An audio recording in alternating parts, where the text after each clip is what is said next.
जय माता दी। आप सभी का हमारे चैनल इजी बायोलॉजी विथ रिया में बहुत बहुत स्वागत है। तो आप सब अभी 9th क्रॉस करके क्लास 10th में आए हैं और क्लास 10th में आने के साथ साथ आप बहुत सारे सपने, बहुत सारी उम्मीद और कुछ मन में ठान के आए हैं। सही बात है, हर एक का सपना होता है, हर कोई ठान के आता है। तो उस चीज़ को पूरा करने के लिए, जैसे कि आपने 9th को कैसे तैसे पास किया है और 8 के बाद एक उछाल आता है 9th में जाने का, जिसको बहुत प्रॉब्लम फेस करनी होती है और समझ में नहीं आता है कि कैसे करें, लेकिन और मार्क्स का भी थोड़ी सी गड़बड़ी होती है तो इंसान डिमोटिवेट हो जाता है। लेकिन 9th से 10th का कोई रिलेशन नहीं है, कुछ भी नहीं है। तो आप 9th को अपना आसानी से देख सकते, 10th में आए हैं तो 9th अगर आसानी से देख रहे थे, लग रहा था कि बहुत आसानी से हो जाएगा, लेकिन एक टाइम पे जाने के बाद अचानक से सब कुछ चेंज हुआ और टफ हो गया। जैसे आपकी क्लास 8 में सोशल की कुछ बुक्स रही होंगी, जैसे हिस्ट्री, ज्योग्राफी और सिविक्स, 9th में आते ही वो 3 बुक्स 4 हो जाती हैं। ऐसे ही आपको साइंस का भी सिलेबस थोड़ा सा लगेगा कि हम क्या पढ़ते थे और अचानक से कहाँ चले आए, ठीक है। अब वहां से आने के बाद आपको 10th में आ गए, तो 10th में आने के बाद आपको लगता होगा कि हम कहाँ आ गए, क्या कर रहे हैं, कुछ भी समझ में नहीं आ रहा है।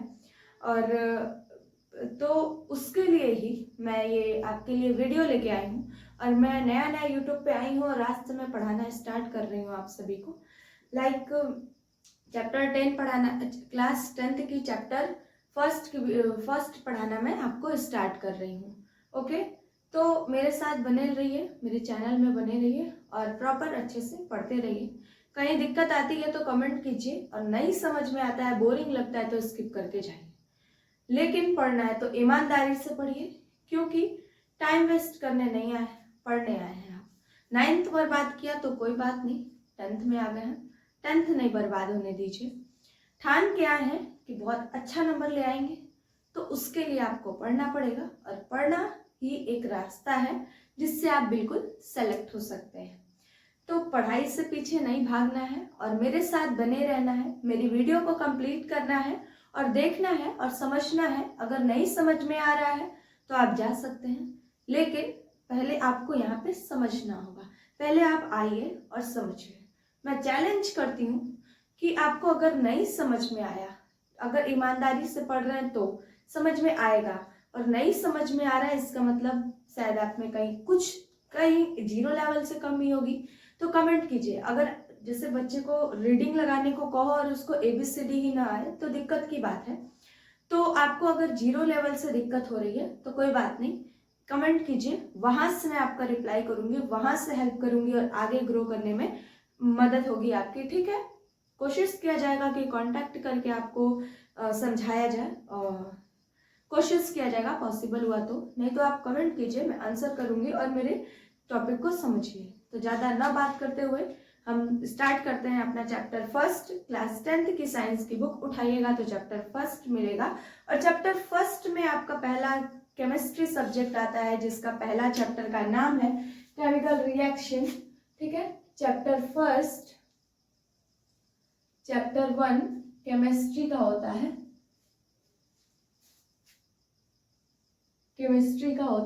चैप्टर 1 केमिस्ट्री का होता है। चैप्टर फर्स्ट केमिस्ट्री का है और चैप्टर का नाम है केमिकल इक्वेशन। नाम है चैप्टर का chemical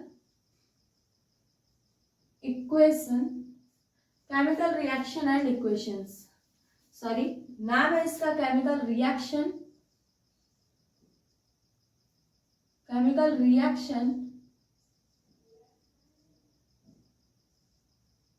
and equations, chemical reaction and equations, ठीक है। यहाँ पे आपका चैप्टर का नाम है केमिकल रिएक्शन एंड इक्वेशंस, ठीक है। तो आप क्लास 10th में आ गए और 9th का वो सब कुछ खत्म हो गया, क्लास 10th में आए और 9th का 10th से कुछ लेना देना नहीं है, आपको अच्छे से पढ़ना होगा और बेसिक से मैं पढ़ाऊंगी और ध्यान से सुनना होगा। चैप्टर फर्स्ट का नाम है केमिकल रिएक्शन एंड इक्वेशंस। तो सबसे पहले बात करेंगे कि केमिकल रिएक्शन क्या होता है। तो आपने देखा है, आपने पहले भी देखा होगा कि आपके पहले क्लास 8, 7 में आप पढ़े होंगे या 9th में पढ़े होंगे कि 2 तरीके का चेंज होता है।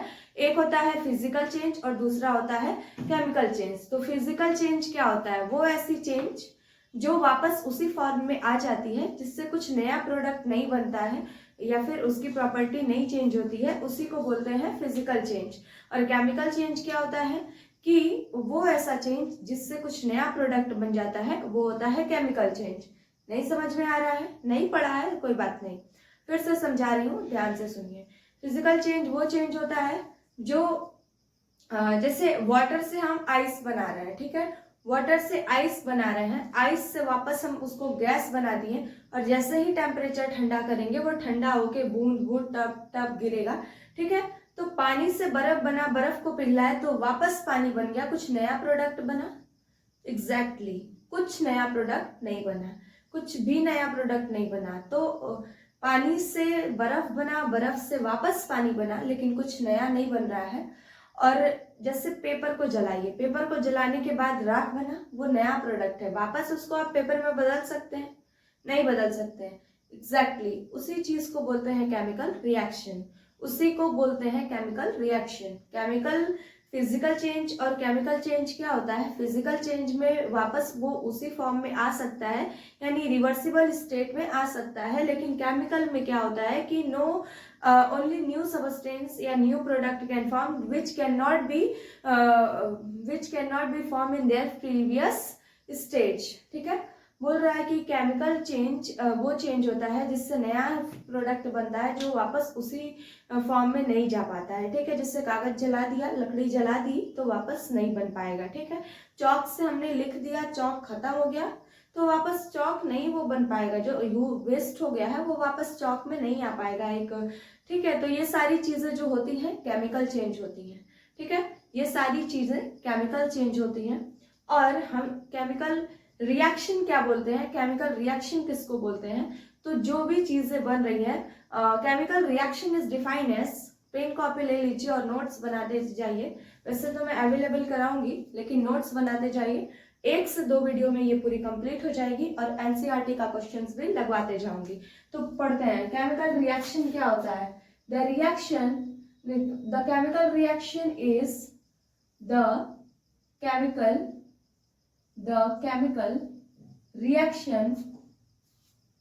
chemical reaction is defined as the chemical reaction is defined as the reaction by which new product is formed, as the reaction by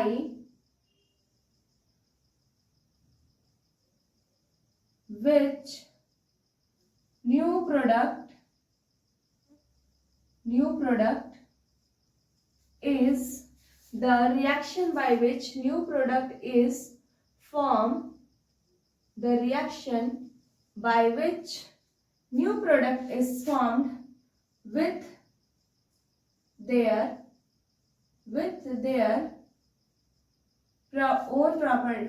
properties, new product is formed with their properties, okay। Chemical reaction क्या होता है, ठीक है, heading डालिए chemical reaction और लिखिए chemical reaction क्या होता है। तो the chemical reaction is defined as, यानी केमिकल रिएक्शन डिफाइन किया जा सकता है as the reaction by which, वो रिएक्शन जिसके द्वारा एक नया प्रोडक्ट बनता है और अपनी प्रॉपर्टी के साथ बनता है, उसको बोलते हैं केमिकल रिएक्शन, ठीक है। The chemical reaction is defined as, learn करते जाइए साथ में। The chemical reaction is defined as the reactions by which new product is formed with their properties. Chemical reaction is defined as the reaction by which, ठीक है, chemical reaction define किया जा सकता है the reaction by which new product यानी नया product बनता है अपनी प्रॉपर्टी के साथ, उसी को बोलते हैं chemical reactions। अब बात आती है केमिकल इक्वेशन की, कि केमिकल रिएक्शन तो हो गया, लेकिन केमिकल रिएक्शन पता चल गया हमको किसको कहते हैं, पर केमिकल इक्वेशन किसको कहते हैं, ठीक है, केमिकल इक्वेशंस की, ठीक है। तो केमिकल इक्वेशन की डेफिनेशन होती है, केमिकल इक्वेशन की डेफिनेशन होती है, केमिकल इक्वेशन। केमिकल रिएक्शन पता चल गया किसको बोलते हैं, अब केमिकल इक्वेशन, ठीक है, केमिकल इक्वेशन पता करना है। तो chemical equation, the method by विच, ठीक है, the method by which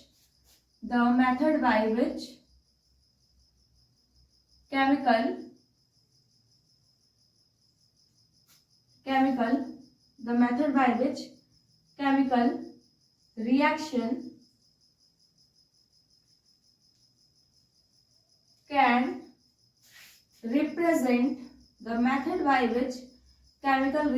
can represent with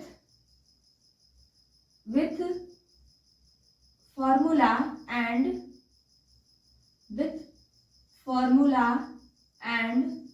symbols are called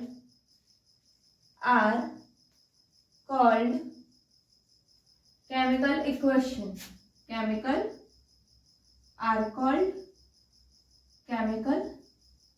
equation.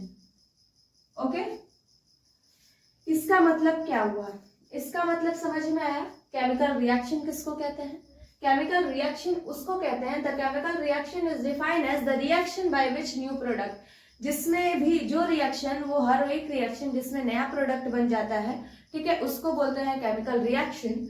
और the method by chemical reaction, इस केमिकल रिएक्शन जो मेथड होता है, the method by chemical reaction can represent, ठीक है, वो मेथड, वो तरीका जो हम लोग जिससे केमिकल रिएक्शन को रिप्रेजेंट कर पाते हैं यानी दिखा पाते हैं, उसके फॉर्मूला के साथ, उसके सिंबल के साथ, उसको बोलते हैं केमिकल इक्वेशन, ठीक है। The method by which chemical reaction can represent with formula and symbols are called chemical equations. Okay, तो अब इसका बात नहीं समझ में आ रहा है, तो बिल्कुल नहीं समझ में आ रहा है, तो देखिए आगे दिखाते हैं हम आपको।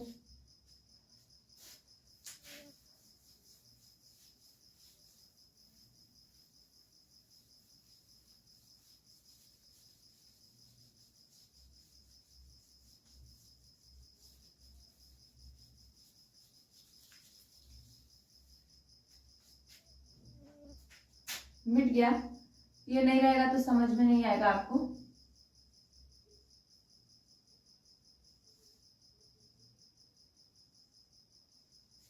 ठीक है, नहीं समझ में आएगा। केमिकल इक्वेशन क्या होता है, वो मेथड, वो तरीका जिससे केमिकल रिएक्शन हम लोग दिखाते हैं, रिप्रेजेंट करते हैं फॉर्मूला और सिंबल के साथ, उसको बोलते हैं केमिकल इक्वेशन। जैसे देखिए यहाँ पे लिखे जिंक, यहाँ पे लिखे zinc, zinc plus sulphuric acid, zinc plus sulphuric acid, zinc और सल्फ्यूरिक एसिड डाले हैं तो क्या बना है, जिंक सल्फेट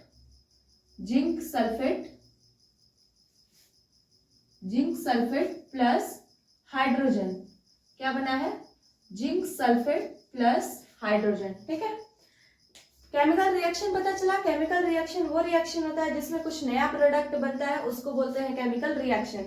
केमिकल इक्वेशन क्या होता है, उसी केमिकल रिएक्शन के शो करने के तरीका को कहते हैं, लेकिन उसको फॉर्मूला और सिंबल के साथ शो करने के तरीका को कहते हैं केमिकल इक्वेशन। जैसे जिंक सल्फ्यूरिक एसिड मिला के बनता है जिंक सल्फेट और हाइड्रोजन, जिंक है और सल्फ्यूरिक एसिड है, मिला के बन रहा है जिंक सल्फेट और हाइड्रोजन। तो केमिकल इक्वेशन कह रहा है ना कि फॉर्मूला और सिंबल के साथ इसको करते हैं। जैसे ये लर्न करने की चीज है तो इसको आपको लर्न करना पड़ेगा। जिंक का सिंबल होता है Zn और सल्फ्यूरिक एसिड होता है H2SO4। ठीक है, जैसे H2SO4, Zn plus H2SO4, zinc plus sulphuric acid. ठीक है, तो इसको मिला के होता है ZnSO4 प्लस H2 यानी कि हाइड्रोजन। ठीक है, zinc plus sulphuric acid is equal to ZnSO4 plus hydrogen. एक सबसे इंपॉर्टेंट बात मैं आपको बता दूं तो इसको बोलते हैं रिएक्टेंट और इसको बोलते हैं प्रोडक्ट।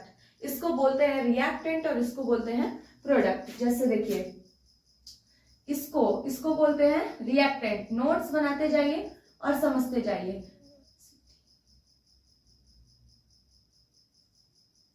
रिएक्टेंट और इसको बोलते हैं प्रोडक्ट।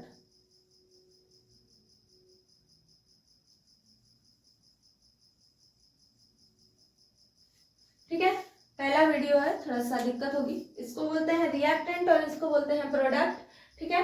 रिएक्टेंट क्या होता है, प्रोडक्ट क्या होता है, हमको याद कैसे रखेंगे?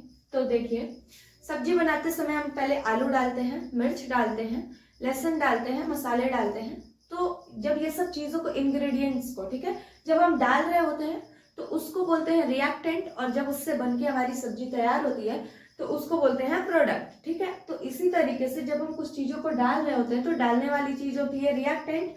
जैसे जिंक और मतलब कुछ ऐसी चीजों को मिला रहे होते हैं, ठीक है, मिला के हम कुछ नया प्रोडक्ट बना रहे होते हैं, ठीक है। तो ये रिएक्टेंट है और ये प्रोडक्ट है, ठीक है, प्रोडक्ट है। जिंक ZnSO4 प्लस H2, ठीक है, जिंक सल्फेट प्लस हाइड्रोजन, ठीक है।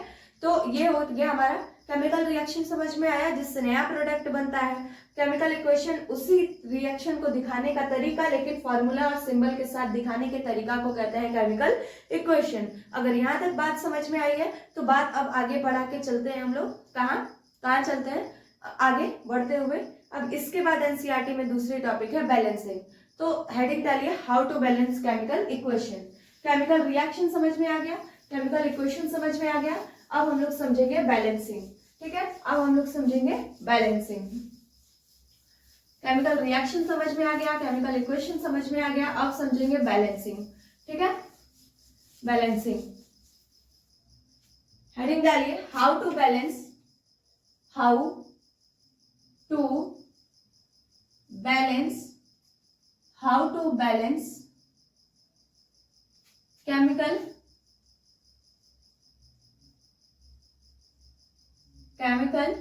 Equation. How to balance chemical equation, ठीक है, how to balance chemical equation, ठीक है। मैंने केमिकल रिएक्शन की बात कर लिया, केमिकल इक्वेशन की बात कर लिया, अब हम बात करते हैं how to balance chemical equation, ठीक है। हम हाउ मतलब कैसे बैलेंस करें केमिकल इक्वेशन को, ठीक है। तो सबसे बेसिक की चीज उठाते हैं, जैसे देखिए C+O2, ये मिलकर क्या बनाता है? CO2। क्या बनाया? CO2। C+O2 मिलकर क्या बना दिया? CO2। क्या बनाया है? CO2, ठीक है। गिनते हैं, बैलेंस किसको कहते हैं? बैलेंस क्या होता है? हमको नहीं समझ में आ रहा है, बिल्कुल नहीं समझ में आ रहा है, कोई बात नहीं, कोई बात नहीं, ठीक है। आपको नहीं समझ में आ रहा है, कोई बात नहीं। ये कार्बन है, ये C फॉर क्या होता है? कार्बन होता है, ठीक है। C for carbon, O for oxygen. देखिए, अच्छा मेरी बात सुन लीजिए, इसको समझने से पहले एक बात सुनिए। सब्जी में जितना नमक डालिएगा, प्रोडक्ट जब बनेगा यानी सब्जी जब बन के तैयार होगा तो उतना ही टेस्ट मिलेगा। कम नमक तो कम टेस्ट, कम नमक का टेस्ट आएगा, और ज्यादा नमक डालेंगे तो ज्यादा का टेस्ट आएगा, बराबर डालेंगे तो बराबर का टेस्ट आएगा। यानी जितना हमने रिएक्टेंट में डाला उतना ही तो प्रोडक्ट मिलेगा, ठीक है। तो अगर यहाँ पे देखते हैं हम लोग, गिनते हैं कि जितना रिएक्टेंट है उतना तो प्रोडक्ट होना चाहिए, ना उससे कम होना चाहिए ना उससे ज्यादा होना चाहिए। जैसे देखिए, एक कार्बन है तो यहाँ पे भी एक कार्बन है, यहाँ पे 2 ऑक्सीजन है, 2 ऑक्सीजन है, तो इसके ये भी 2 ऑक्सीजन है, ठीक है, 2 ऑक्सीजन है, ठीक है। ये बात समझ में आ रही है? धीरे धीरे समझ में आएगी, 2-4-10 क्वेश्चन प्रैक्टिस करने पे समझ में आ जाएगी, ठीक है। एक कार्बन है तो एक कार्बन है, 2 ऑक्सीजन है तो 2 ऑक्सीजन है, ठीक है। ये चीज बैलेंस है, ठीक है, ये बैलेंस है। दूसरा हम इक्वेशन दे रहे हैं, उसको देखते हैं जरा, ये बैलेंस है, ओके। दूसरा हम देते हैं, दूसरा लीजिए Na+O2, ये बन रहा है Na2O। चलिए इसको बैलेंस कीजिए। Na क्या है? सोडियम है। O2 क्या है? ऑक्सीजन है। ये देखिए Na2O बन रहा है, ठीक है, Na2O बन रहा है, ठीक है। गिनते हैं हम लोग कि कितना क्या कहाँ पे है। जैसे एक सोडियम है, यहाँ पे देखिए तो 2 लिखा हुआ है, यानी 2 सोडियम है।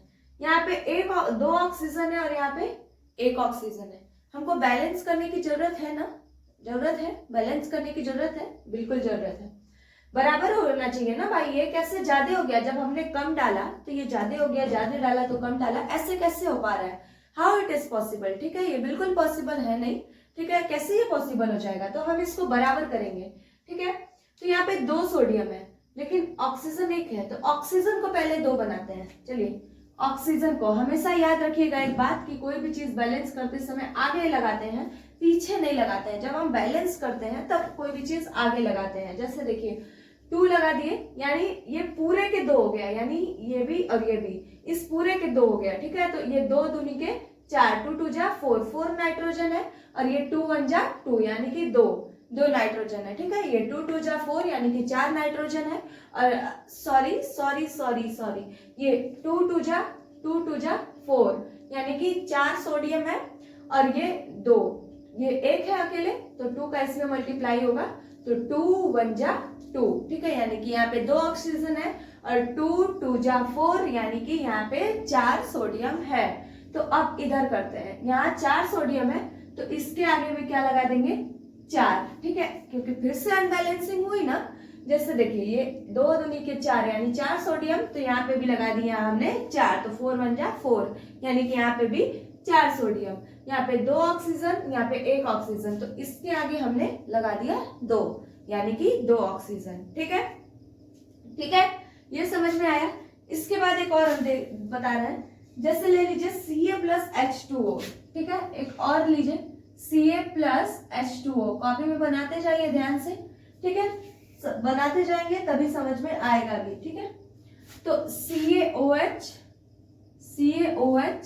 प्लस H, ठीक है, CaOH प्लस H, हमने ये लिया Ca लिया, calcium plus water, CaOH plus H, ठीक है। चलिए बैलेंसिंग देखते हैं, क्या चेक करते हैं हम लोग, बैलेंसिंग चेक करते हैं, ये बैलेंस है कि नहीं है। एक Ca, एक ऑक्सीजन, एक ऑक्सीजन, 2 हाइड्रोजन, तो यहाँ पे 1 हाइड्रोजन है, एक यहाँ पे हाइड्रोजन है, 2 हाइड्रोजन, ठीक है। यानी ये पूरा क्या है, ये बैलेंस है, ठीक है। आगे चलिए, आगे और सवाल लगाते हैं, धीरे धीरे समझ में आएगा, ठीक है। जल्दी जल्दी बिल्कुल नहीं समझ में आएगा, आराम आराम से धीरे धीरे समझ में आएगा।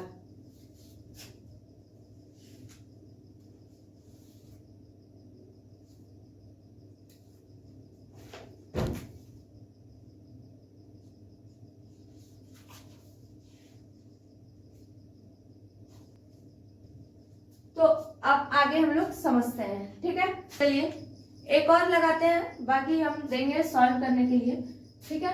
एक है हमारा सबसे फेमस Mg+O2, ये बन रहा है हमारा MgO, क्या बन रहा है हमारा MgO, ठीक है, MgO।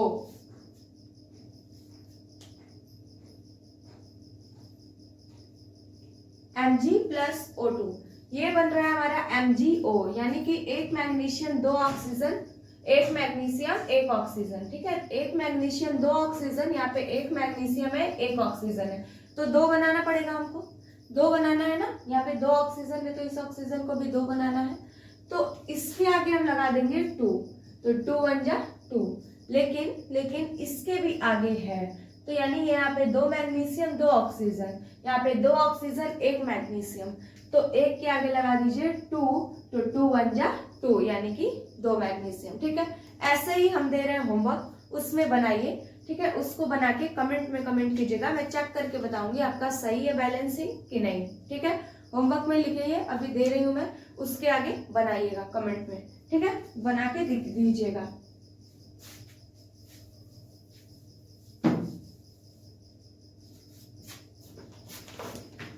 चलिए फटाफट होमवर्क लिखिए, कुछ क्वेश्चन दे रही हूँ, जैसे H2O2, ये होगा H2O प्लस O2।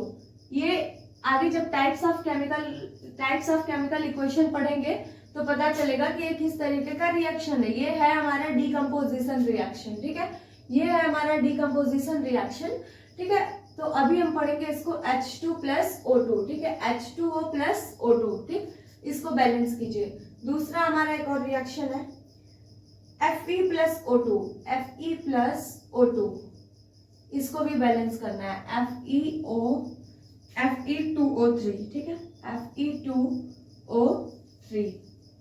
तीसरा तीसरा, ठीक है, BaCl2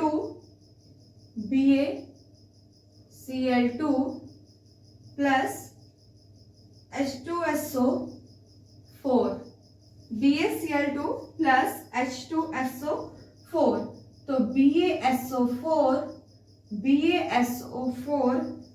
प्लस HCl, ठीक है, BaCl2 प्लस H2SO4, तो BaSO4 प्लस HCl, ये है हमारा क्या डबल डिस्प्लेसमेंट रिएक्शन, यानी कि B इसको डिस्प्लेस कर दिया, Cl की जगह H जुड़ गया और SO4 के साथ कौन जुड़ गया, B, यानी ये डिस्प्लेस हुआ है, ठीक है, ये हाइड्रोजन डिस्प्लेस होके Cl के साथ जुड़ गया और बेरियम डिस्प्लेस होके सल्फेट के साथ जुड़ गया, डबल डिस्प्लेसमेंट रिएक्शन है, इसको बैलेंस भी करना है। ओके, फोर्थ वाला दे रहे हैं, फोर्थ वाला है हमारा NaOH प्लस H2SO4, ठीक है, NaOH प्लस H2SO4, तो Na2SO4 plus H2O plus H2O। Fifth वाला है NH3 लीजिए, फिफ्थ वाला लीजिए, NH3 plus CuO, okay, NH3 plus CuO, ठीक है, Cu plus N2 plus H2O, ठीक है, ये हमारा पांचों होमवर्क है।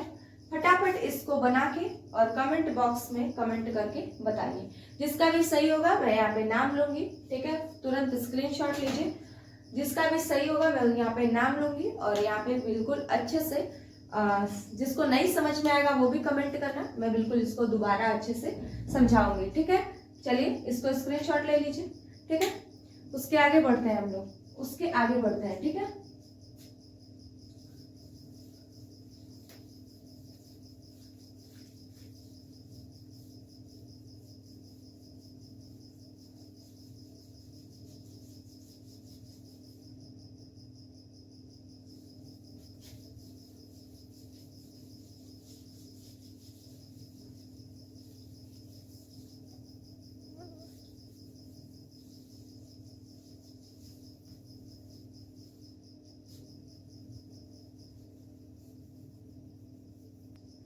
तो अब हेडिंग डालना है types of chemical reaction, types of chemical reaction, ठीक है, टाइप्स ऑफ केमिकल रिएक्शन। अब हेडिंग डालना हम लोगों को टाइप्स ऑफ केमिकल रिएक्शन, ठीक है, टाइप्स ऑफ केमिकल रिएक्शन। तो हेडिंग बनाइए टाइप्स ऑफ केमिकल रिएक्शन, और कितने टाइप्स के होते हैं इसको हम आपको नेक्स्ट वीडियो में बताएंगे।